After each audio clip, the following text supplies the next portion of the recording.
Good evening. I'd like to call to order our special council meeting of Monday, September 16th, 2019. We are having this special council meeting this evening because next week myself and two colleagues will be at Union and BC Municipalities conference for BC Municipalities in Vancouver. This is a separate meeting from the previous, and it'll be a separate video, so I would like to give a territorial acknowledgement that we are holding this meeting in the traditional lands of the Saanich people. Now move to our public participation period for the council meeting. Public participation, 20 minutes. Individuals have approximately 3 minutes. We invite anyone to please come forward, press the mic, and address council.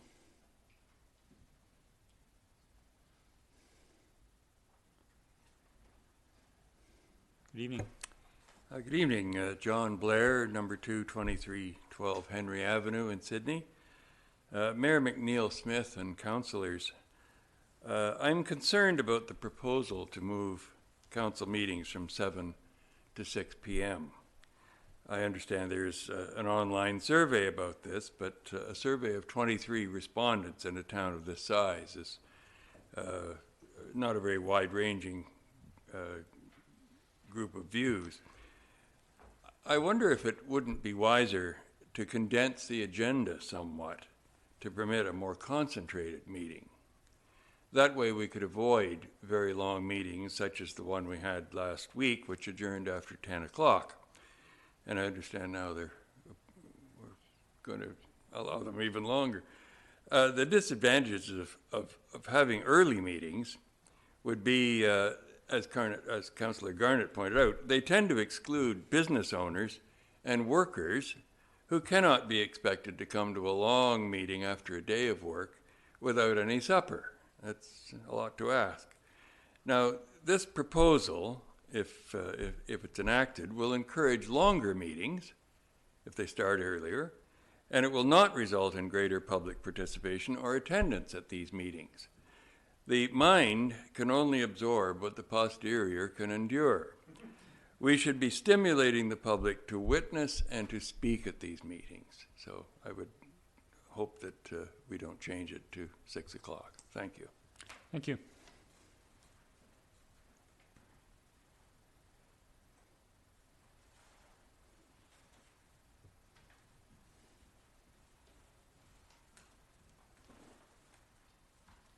Good evening. Good evening, Mayor and Council. Jocelyn Gifford, 10448 Albay Road. I want to speak to express my appreciation to you for rejecting the proposal, the application for the retroactive variance.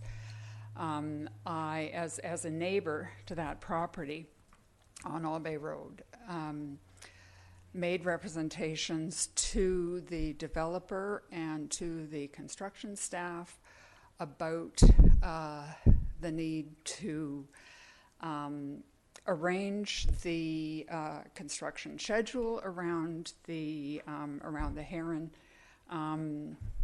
nests and the fledglings that were there. Friends of Shoal Harbour wrote to council and to staff expressing concerns about the construction, about the damage that was being done to the trees, the deposit of fill on the trees.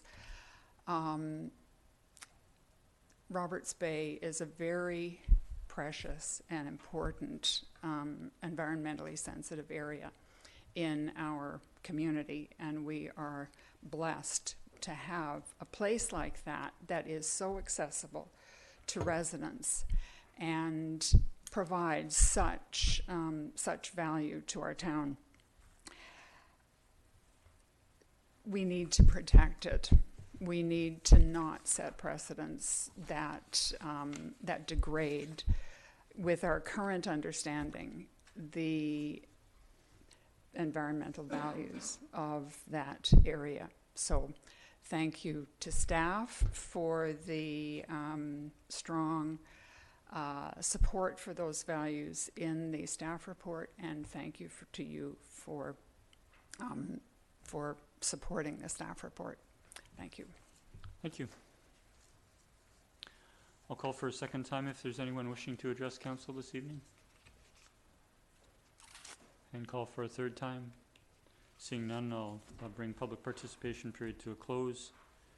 Now look to for approval of our agenda. We have two amendments. We have an item of a late item of correspondence, which will become item 13A, which is a consideration of our provincial plastics action plan. And Councillor Wainwright would like to bring a notice of motion forward under item 17A. Move adoption as amended. Second. All those in favor? Motion carries. Thank you. And we have our the adoption of our minutes from our regular council meeting September 9th, 2019. I'll move adoption of the minutes. Second. All those in favor? Motion carries. Thank you. Move to number 8, the mayor's report. I have 3 items this evening. The first is that I'm pleased to announce that with the new Economic Advisory Committee, that Councillor Chad Rintoul will be appointed the council liaison to the Economic Advisory Committee, and Councillor Wainwright will be the alternate. My second briefing is Provincial Finance Minister Carol James, under the speculation and vacancy tax legislation that was introduced last year, was required to consult with the municipalities in the province that where the tax applies. We have approximately 160 municipalities in the province, and I think it's 39 municipalities where residents are subject to the tax under certain provisions.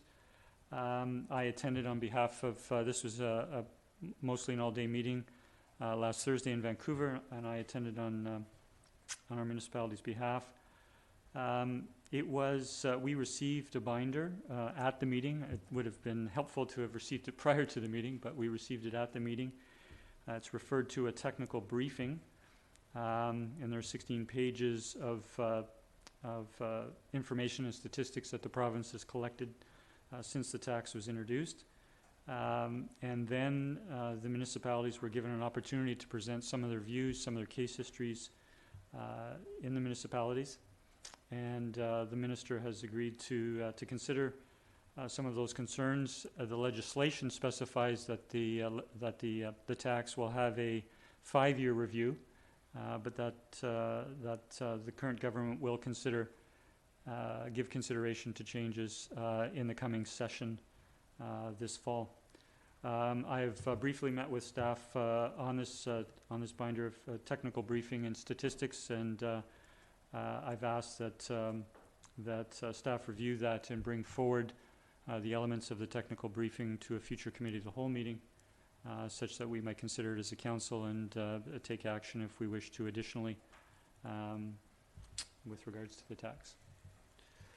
My last update is with regards to a Sydney and North Saanich Transportation Committee that was formed by a request from the Victoria Airport Authority 3 or 4 months ago. And the intent was to have representatives from Sydney North Saanich municipalities. Mayor Orr and myself have attended the first 2 meetings. We've had representatives from the Airport Authority. We've had representatives from BC Ferries. We've had representatives from BC Transit, the Sydney BIA as a business district, and from the Chamber of Commerce representing the business district and elsewhere in the municipality. They've been high-level meetings, and really the first consideration was to consider or have the top stakeholders, that is BC Ferries, the airport, present what they consider to be their transportation challenges in the short, medium, and longer term. The business associations had an opportunity to do that as well. We're still gathering information. It's unknown at this point whether we will continue as a committee. If so, I would look to have a representative council appointed to that committee. Sorry, I meant to mention that our MLA, Adam Olson, is also a participant, given the province's role in transportation. And the next step will be for MLA Olson, Mayor Orr, and myself to meet to give consideration how we might bring some of this information forward to the Transportation Ministry and or the South Island transportation strategy that's being worked on, and the province will come out with that strategy sometime before June of next year. When we have more concrete information from this committee, I will certainly present it to council, and any input from councillors would be welcome to take back to the committee, or we could discuss future steps that the council would be supportive of. That concludes my report. I don't know if there might be any questions from council on those two items, the spec vacancy tax or the Transportation Committee meeting. Seeing none, I'll move. Do we have any councillor reports this evening? I don't believe so. Mr. Mayor, Yes, we may need a resolution to appoint the two liaisons to the EAC. oh, yes. Please, thank you. Thank you. I'll move the recommendation that Councillor Rintoul be appointed the council liaison to the Economic Advisory Committee, and Councillor Peter Wainwright as the alternate. Second. Discussion. All those in favor? Motion carries unanimous. Thank you. Thank you, Mr. Amo. Now I'd like to move to staff reports, and we have item 11A, which is the Port Sydney Marina lease and sublease. We have a detailed report from staff dated September 9th and a recommendation. I'll move the recommendations that, 1, that council authorize staff to proceed with acceptance of the 10-year offer as outlined in the license of occupation, and 2, that council approve the draft sublease attached and authorize the mayor and CAO to approve the final version, which shall be substantially similar in content to the draft version. Second. Discussion? Councillor O'Keefe? Yes, so I did have some initial concerns about this at first. You know, there was a lot of things that we continue to be ultimately responsible in terms of a number of the covenants that are on there in terms of waste, destruction on the land, nuisance issues, sanitation, environmental, archaeological issues, builders' liens, environmental issues, hazardous waste, all sorts of things. And so I guess one of my concerns was that as the middleman in this, if the person that we're leasing the land to neglects their duties on those things, even though there's an agreement in place that says they will be responsible for those, we are still ultimately responsible to do cleanup or whatever is required. So I did have some concerns about that. And what would be our recourse if we had to take action and there was financial implications involved, and how would we deal with those things? So staff provided a good response to those things. They noted that we've had an arrangement there for 30 years and there haven't been any of these issues so far. There is a deposit that the marina company would we would have access to. And I also noted, you know, in looking at the risk versus the benefits on this, the things that the staff mentioned, which was having control over that land use. So being the middleman allows us to control over who is leasing that property. So I like that. And a little bit more revenue as well. So, you know, given that additional information from staff, I'm feeling more comfortable in supporting moving forward with this. I guess the other thing I just tag on there is staff also noted that we could certainly walk away from this and just let the marina company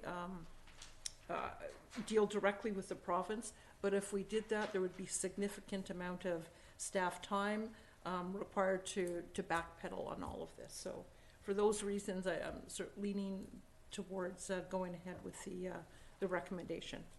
Thank you. Thank you. Councillor O'Toole. Yeah, thank you, Mr. Mayor. And to Councillor O'Keefe's last point, if I may, I think in my mind the biggest aspect of having the town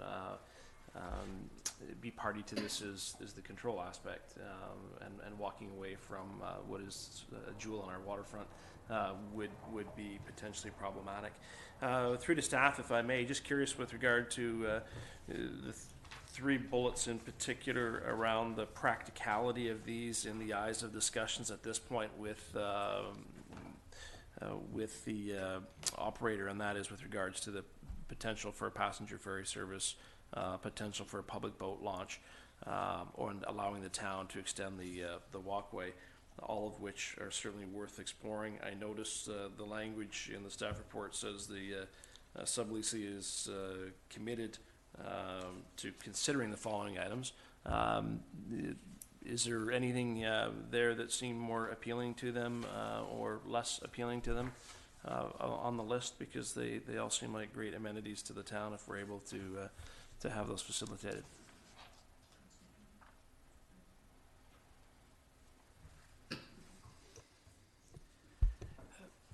In terms of what they found most appealing, they're certainly open to looking at the passenger ferry service. It's something that they also have an interest in, and it's something they might even pursue at one of their other locations on, what's the one, the Mill Bay side. They've talked about working with the First Nations around that as well. So they are motivated in connecting their various marinas in the Salish Sea. The potential to extend the waterfront walkway, I think, will be dependent on how much they can engineer the breakwater realignment in order to allow for that. And at the end of the day, it'll be the town paying for it as long as it's safe to do it. The one that we haven't received much feedback on is the one about the public boat launch facilities. As mentioned in the report, they have not fully provided all their comments on the sublease. That's why we're asking for essentially approval in principle right now, subject to final comments. So that's the one that to me is the most problematic for them in terms of maintaining security and integrity of the marina while allowing additional public use. Thank you, Mayor. I appreciate that. I would imagine there's traffic implications on that item as well that would require significant consideration, but pleased to hear the other two sound like they're being well received. Thank you. Mr. Humble, did If I you could have a just comment? add to Mr. Hizick's comments, even though those details haven't been absolutely guaranteed or nailed down with respect to the sublease, those are discussions that have been ongoing with the Marina Group. They made presentations, at least 2 presentations, I believe, to the previous council with respect to areas that they're prepared to look at seriously in terms of improvements that would benefit the municipality. Throughout our discussions, we've taken them at their word that they're prepared to seriously look at these elements. Part of it, though, I think we need to work with council and get a clear view and indication from council in terms of what the level of desire is to pursue some of these elements. Some of them have cost implications, in particular the walkway component along the breakwater. There's a cost there. It was part of the it was incorporated into the waterfront vision document, so it is there. But it is still something that we need to have greater discussions with council on with respect to moving forward. Once council gives clear direction in terms of pursuing those benefits, then staff will go back to Mill Bay Marine Group and initiate those discussions right away. Thank you. Councillor Fallon. Thank you very much. One of the things that I recall during the last council conversations in regards to our marina and our waterfront is conversations around day trippers, people coming and being able to moor for the day, take advantage of our facilities, services, shops, whatnot in Sydney, and that there were issues then with the marina operator, and that wasn't a possibility. And I wonder if staff, if staff could comment, is there any, have there been conversations around day moorage from the marina operator? I think there has been some discussions. I think they do. They're a little bit cautious about committing to that. I mean, they're in the business, right? Providing moorage at a particular cost. So again, it is a business for them. So I think they're prepared to have that discussion, but it was broached. But I think we would need a subsequent discussion regarding it.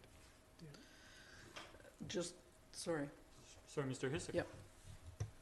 Just to clarify an aspect of that, their business model is moving away from what they called the documiniums, the long-term rental of the spaces, and they will only be offering monthly rentals in the off-season. So in the 3 months of the summer, it'll strictly be in and out traffic all the time, if that's the kind of day moorage you're looking for, as opposed to just ad hoc public launch facilities.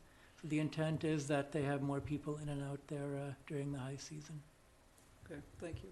Because that was a concern, and I realize that my understanding is that a number of boaters are going down to Van Isle Marina, and Van Isle was, I believe, creating some sort of a shuttle service for them to come in. But it certainly would be a lot more convenient if they could just dock down here, walk up the street. So, thank you. Any other comments? Councillor Duncan. I guess briefly, I'm glad that we are keeping this as a lease and subleasing it out, simply for the purpose that Councillor Rintoul brought up. It is a jewel in our waterfront. It should remain a public piece of land, and I like keeping that control. With respect to the 3 items that have come up, and I think the one that they are saying may be the most problematic for them is probably the one I would be the most interested in, is having public boat launch facilities, because right now we've carved off a piece of our waterfront and given it over to only people who can pay enough to be there, and that are specifically, like explicitly, not people who live here, right? They come in from somewhere else. So anything we can do to actually allow local people and people of meager means to be able to access the waterfront again without having to tow their kayak down into the environmentally sensitive area to get onto it would be very welcome. Thank you. Seeing no other comments, I'll call the question. All those in favor? Motion carries unanimous. Thank you. Thank you for the discussion. We'll now move to item 11B, which is the revitalization tax exemption update. We have a report from staff dated September 9th.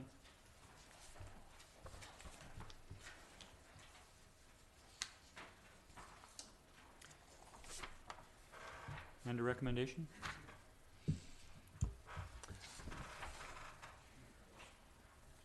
Okay, well, to get things started, I'll say I move that we receive the report for information. Second. All those in favor? Or sorry, discussion? Yeah. So I guess, the reason I'm saying this is, so I have some questions about this in terms of, I guess I'm concerned about establishing a revitalization tax exemption without having a more fulsome discussion about what it is we want to accomplish with that.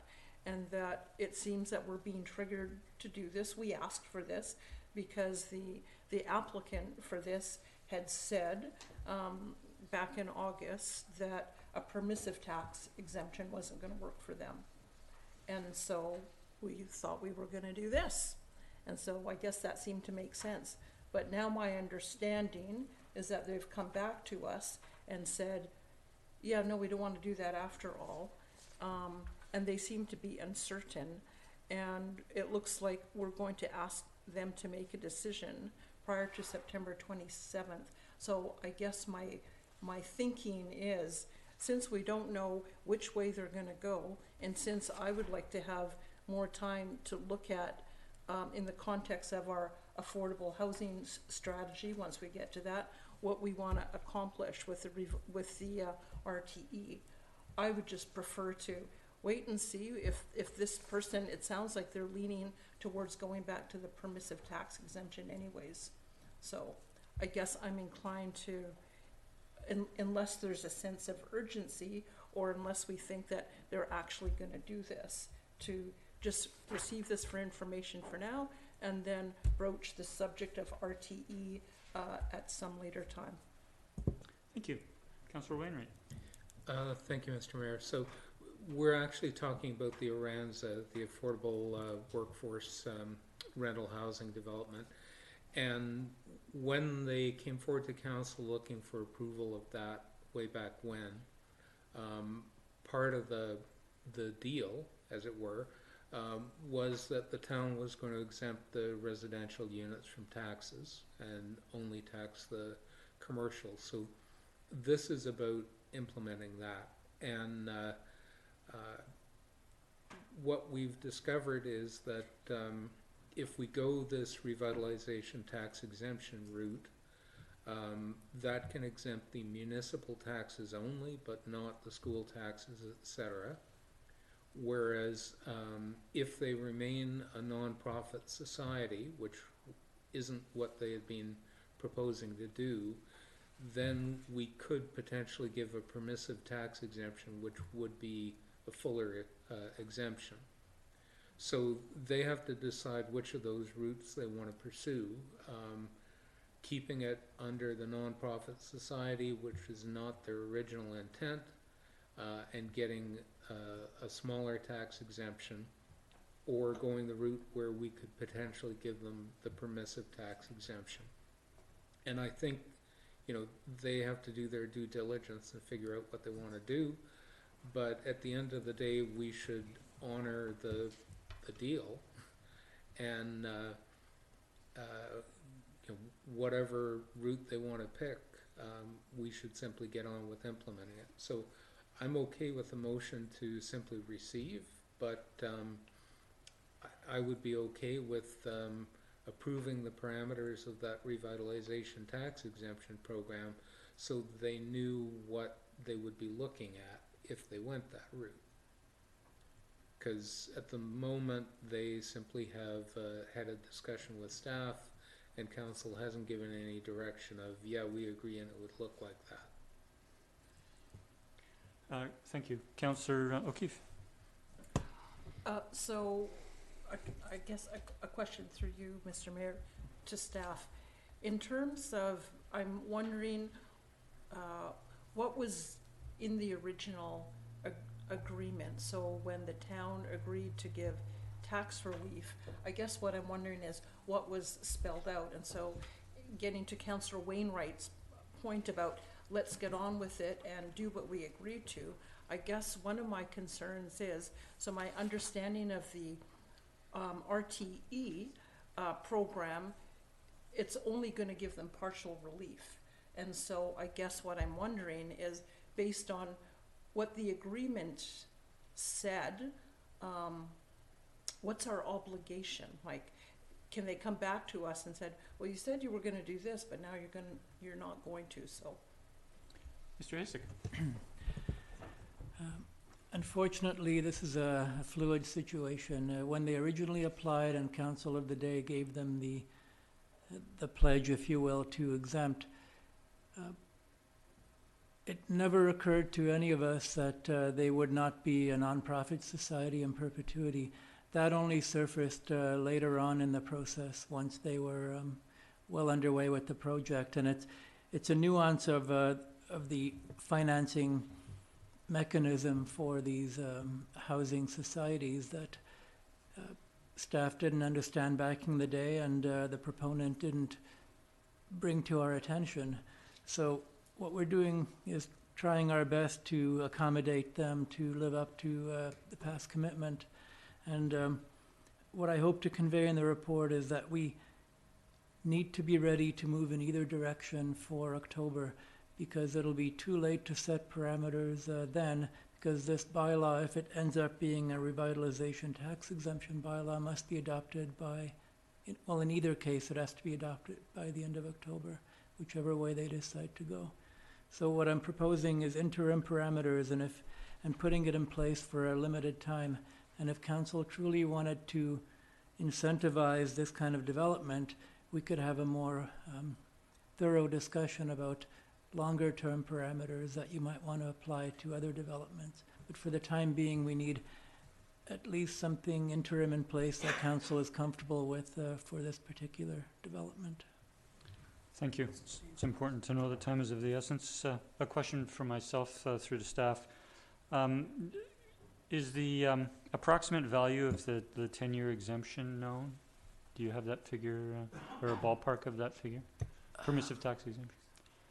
At this point, I'm really estimating because we don't yet have the construction value of the finished building, but I will have to include an estimate in the public advertising that's going to support this application. So we're 2 weeks away from having a number I can get behind. Okay. Would it be fair to say that it's several tens of thousands of dollars? That's fair. Over the 10 years? That's fair. And the reason that the previous council had considered this, not sitting on that council, but the previous council, was that this was an affordable housing project, and it was to assist, quite frankly, on behalf of the taxpayer to bring those 56 purpose-built rental units and 28 or 29 affordable units to market. So I'm comfortable supporting this given the time constraints that Mr. Hissick has mentioned. Councillor Wainwright, then Councillor Fallot, then Councillor O'Keefe. Okay, thank you, Mr. Mayor. One of the commitments the proponents made to the previous council was that the number of affordable units would be based on the finances of the project. And the better the finances, the more affordable units there would be. So there was a minimum commitment, but basically if their finances are better because we're giving them the tax exemption we agreed to, I think, you know, the expectation is if they can make the finances work, they're in the business of trying to provide more affordable units, so they would do it. I understand that, but a question through to you, either staff, is but there isn't a provision in that to go below the 29 affordable units, is there? There would be a provision to go above it, but under the housing agreement, I don't think there's a provision to go below it. That's right. It has to be 50%, yeah. If I can speak to, you mentioned, Mr. Mayor, the housing agreement, if I may. I believe the condition associated with the tax exemption is also articulated in the housing agreement as well. So there was a commitment by way of an agreement in terms of some form of tax exemption. Yep, thank you. And we do appreciate your additional point, Councillor Wainwright. Councillor Fallot, then Councillor O'Keefe. Understanding that the RTE is, that we're trying to make something fit right now to give the Aranza the option of whether they're going to stay with permissive tax or the revitalization tax. I think if we can do this, make it happen, and then we can fine-tune it at a later date to what it is overall is our goal for affordable housing so that it fits a broader spectrum. I don't want to just do a one-off for this one and it not necessarily fit our overall goal. I would like to go ahead and support the Aranza in doing what we had hoped to be able to do and wanted to do and promised to do. So I think if we can put together something in the revitalization tax to give them the option, and then we can go forward from there. Councillor O'Keefe. So I understand that time is of the essence, and staff's concerned about having something available, so in the event they decide to do this, it's there. So some of my concerns or questions through you, Mr. Mayor, to staff. Oh, okay. So my understanding with an RTE is that once we have it, we have it. Do we have the flexibility to adjust it later? So if we did decide to put something in place that meets the needs for the Aranza, do we have the flexibility, say, 6 months down the road when we're discussing affordable housing strategy to tweak it? Through the mayor to Councillor O'Keefe, we have to have the program in place for at least a few months just to make it available to other applicants, which is why we're looking at a set of initial parameters. Now, it can be revoked at any time, but it'll still apply to the one that qualified under this program, which would be the Aranza. But if no other applicants come forward, then the bylaw can be tweaked to change the parameters for other applicants. Okay, and then one other question. So, one of the things we're proposing is that the units must remain rental units for a minimum of 20 years. Is it not the case with the Aranza that they were to be in perpetuity, or? Okay, so is that something then that we would change? These proposed parameters are for other applicants, wouldn't apply to the Aranza, which already is what it is. So if you're not comfortable with the 20-year, which I threw out there as just a starter for conversation, we could make that whatever you like. Okay, yeah, I guess I like that. Perpetuity. Well, especially because if that's what the Aranza had committed to, it just seems to make sense to put the agreement forward that would, follow that. We only have a motion to receive at the moment, so if there's any other discussion on Okay. receiving, I think we should receive and then consider a further motion. Yeah. So I'll call the question. All those in favor? Motion carries. Does a member of council have another motion to make? Councillor Duncan. Thank you. I had another motion to make. Regarding the proposed requirements for an RTE program and bylaw. So I move that we approve a revitalization tax exemption bylaw with the following requirements.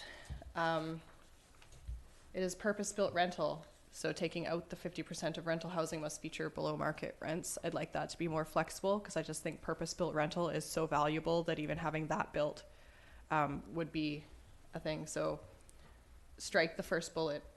The units must remain rental units in perpetuity, and then the project must include a housing agreement registered on title, guaranteeing certain conditions acceptable to the town.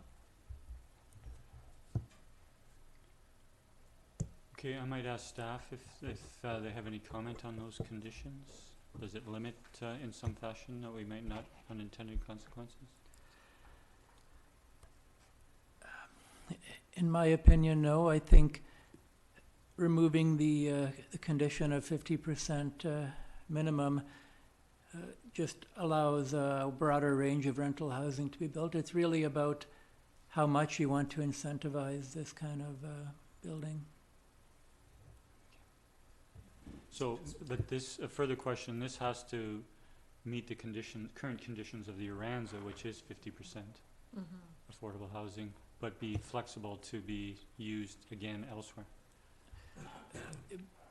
Sorry, because there's already a housing agreement in place for the Aranza, we don't have to worry about them varying the conditions. Councillor Wainwright? I guess I'm wondering about how a housing agreement would be registered on title if none of the units are below market rates. Is that possible through you to staff? Through the mayor to Councillor Wainwright. So the housing agreement could be a no stratification deal, basically.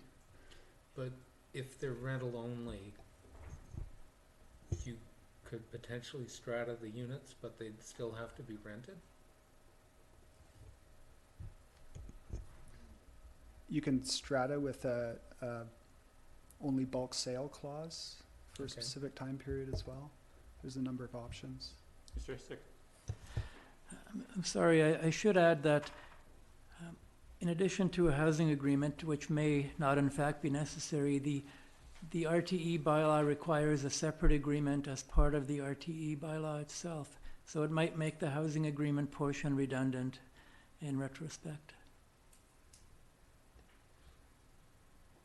There is an agreement that basically sets out the parameters under which the revitalization exemption is accepted.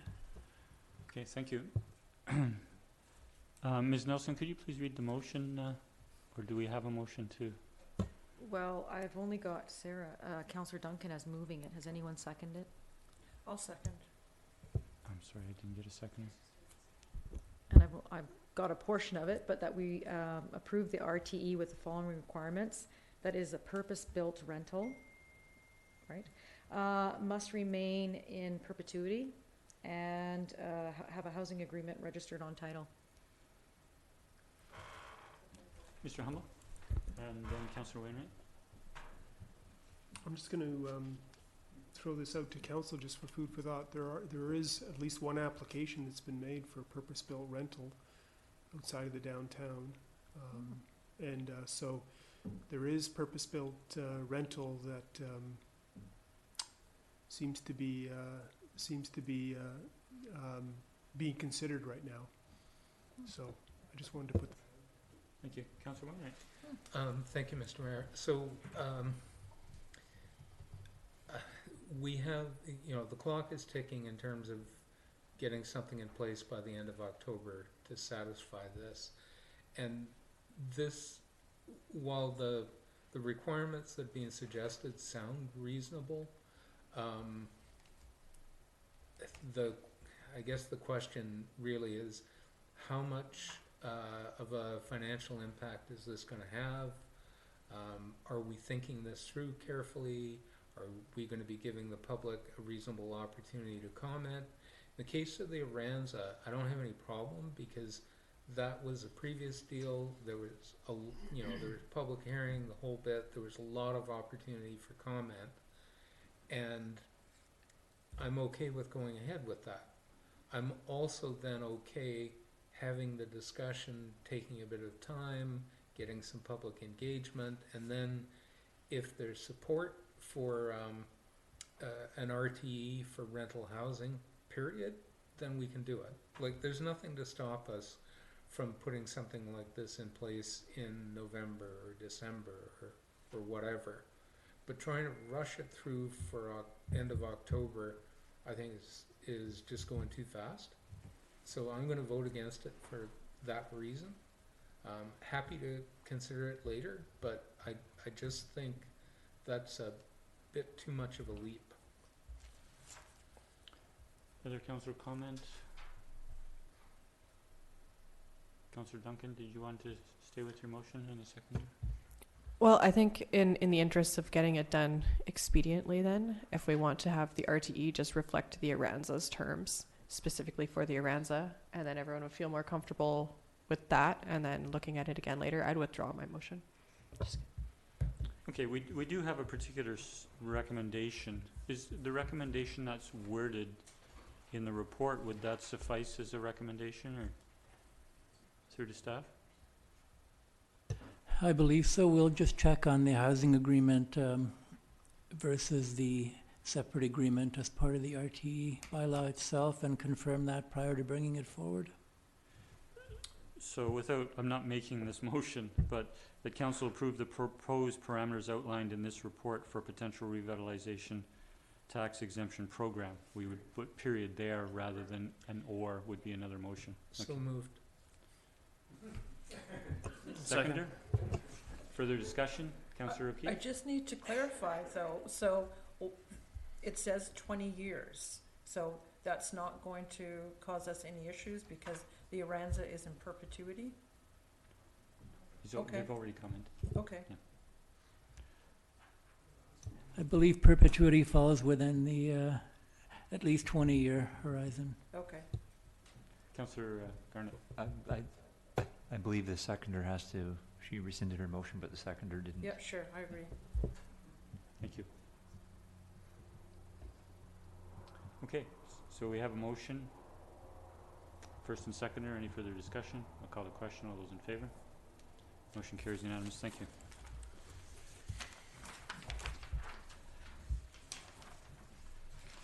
Okay, we have 4 bylaws coming up. 13A.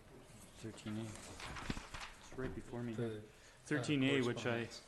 we added to the agenda, which is the Provincial Plastics Action Plan. And there is a recommendation.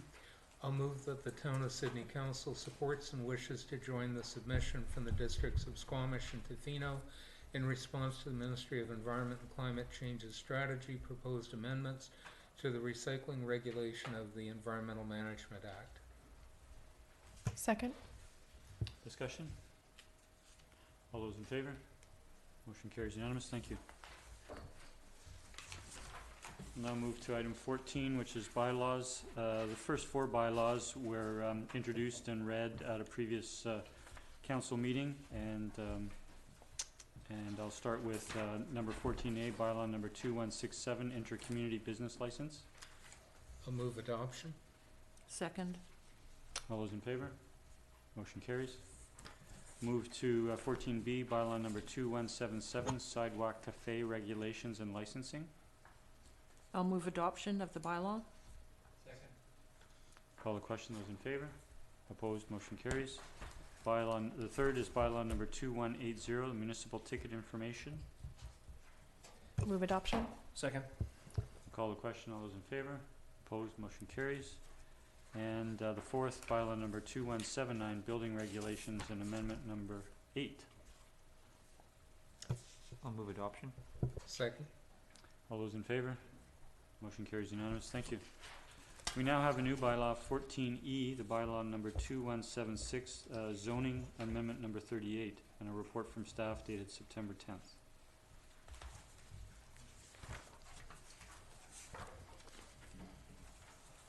I'll move the bylaw be introduced. Second. Seconder, discussion? Those in favor? Motion carries unanimous. I'll move for second reading. Second. Discussion at second reading? Call the question. Those in favor? Motion carries unanimous. Can we still discuss it third reading? Well, amendments are made at second reading. If you wanted to discuss it with a possible amendment, we would have to rescind second reading. I'll move rescind second reading. Yep. All in favor?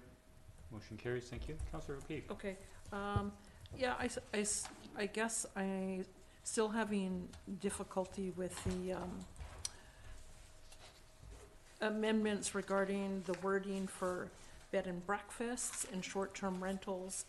And we had a fairly fulsome discussion at a previous meeting, and it sounds like that's something that we want to spend some more time on. And so I guess I would be inclined to remove the proposed amendments that relate to bed and breakfast and the short-term rentals until we have an opportunity to discuss those things in more detail. If we're going to change those definitions, I think, I guess I'm thinking, why put staff through the bother of going through and making all those changes and then later have to change them again, so. I think the change in language brings clarity, but I would ask staff if they wish to comment on those, that wording, that new wording.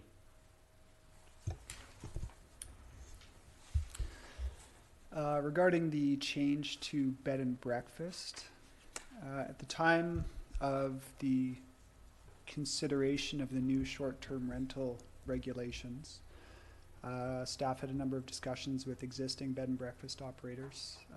At least one of those operators indicated that they'd like to continue on as they are. They see value in being able to obtain a business license from the town. I think the feeling was that it provides them sort of a sense of legitimacy that's sort of over and above the casual bed and Airbnb style of operation. I guess the other aspect is that all of this is fairly new. It's all in flux. It's all changing from day to day. There's regulations changing at the provincial level. Things like the speculation tax are affecting what people do with properties. And so there's a little bit of wait and see in there as well in terms of how is this going to develop. It may be necessary at some point to combine those uses of short-term rental and bed and breakfast. We just don't have the confidence right now that it's the right time to do that. And given that there's businesses operating under the current sort of bed and breakfast regime, we thought it makes sense to continue on with that regulation and provide that extra oomph to the definition to give it the business license aspect in there. With regard to the boarding, again, just to clarify it, to make it clear that this is sort of a longer term rental situation and it's not a nightly thing. It's, you know, foreign exchange students staying in your house for 3 months or something like that. Thank you for that. Councillor Wainwright. Thank you, Mr. Mayor. I think the other question that had been raised was about the definition of short-term rental. And staff's proposal in this amendment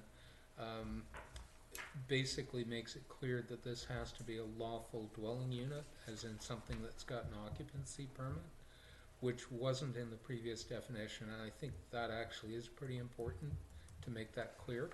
So while it might be that we need to amend the definition later, I think this is an appropriate interim measure and that we should go ahead with it rather than cut that out.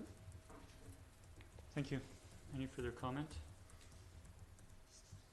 I'll call a question. Sorry, do we need a motion on second reading? Yeah, so I'll move second reading and that we advertise for a public hearing. Further discussion. I'll call the question. All those in favor? Opposed? One opposed. Motion carries. Thank you. We have no new business. We have correspondence for information under item 16. Move receipt. Second. Call the question. Those in favor? Motion carries unanimous. Thank you. And then number 17A, our notice of motion. Just to be aware, Council Wainwright will read the notice of motion into the record, but we don't have a seconder or discussion on the motion. It will come forward at next council meeting. Okay. The motion would be that staff prepare a report on options for revising our land use procedures to ensure that nearby properties are always informed about proposed bylaw amendments which involve changes to zoning or OCP designations of parcels. Thank you. We don't have, we're not going in camera this evening, so I look for a motion to adjourn. So Move moved. adjournment. Second. First and seconded, those in favor, motion carries. Thank you. Thank you, ladies and gentlemen. Thank you, staff.